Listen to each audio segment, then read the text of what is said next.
Участок дороги по улице Дзидзаря перед заправкой «Азид» уже много лет нуждался в капитальном ремонте.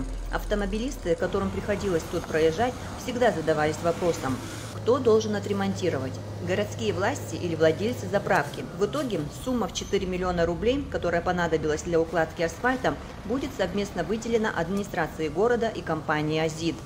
Глава администрации города Сухум Бесланешба побывал на месте проведения работ.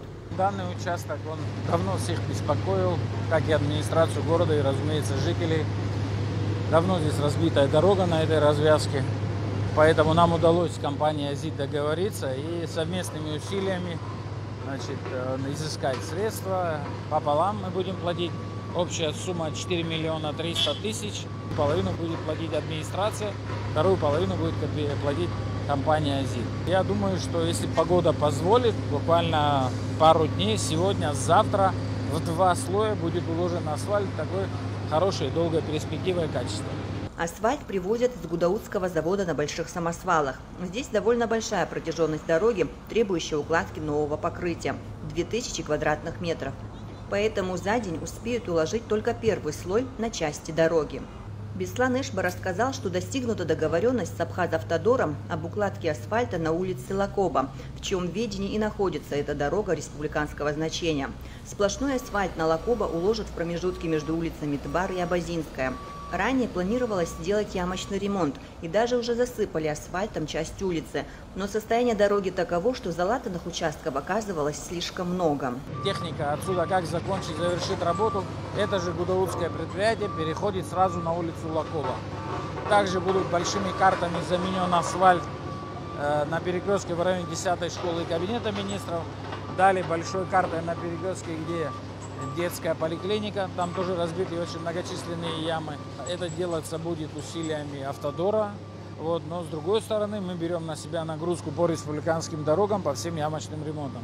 Улицу Эшва, улицу Дзидзаря, улицу Дбар, улицу Ладария, Кодорское шоссе, улицу Ардзенба.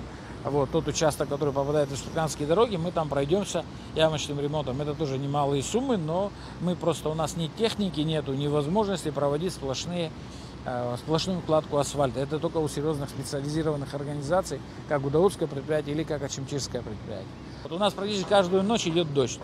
Покрытие намокает, поэтому положить асфальт в таких условиях категорически запрещено.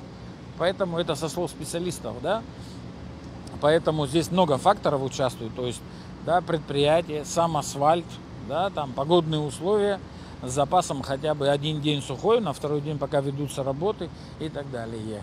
Поэтому мы держим руку на пульсе и стараемся, чтобы, если появляется какое-то окно, обязательно его использовать для того, чтобы быстренько завершить эти работы и готовиться к летне-курортному сезону. Все республиканские дороги городского значения, там, где предусматривается дорожная разметка, она будет нанесена сразу после того, как завершатся асфальтные работы. Администрация Сухума проведет ямочный ремонт на нескольких дорогах республиканского значения, так как они неотделимы от транспортной артерии столицы. Бесланешба ответил на вопрос, вызывающий критику многих горожан в соцсетях.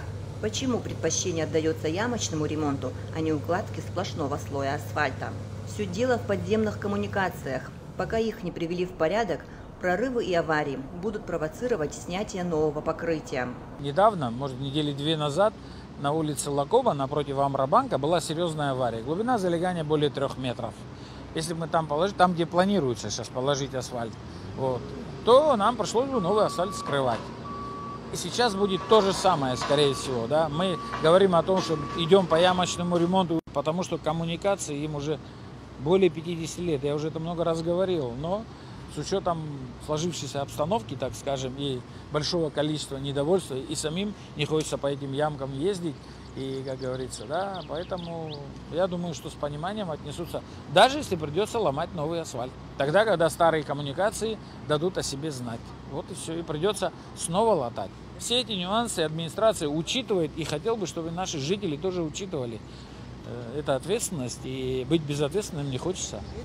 Так как заработавший асфальтный завод в Гудауте обеспечит бесперебойную доставку асфальта, только погода может затормозить проведение запланированных ремонтно-восстановительных работ на сухумских дорогах. Амра Амджиба, Алексея Гухава, пресс-служба администрации города Сухум.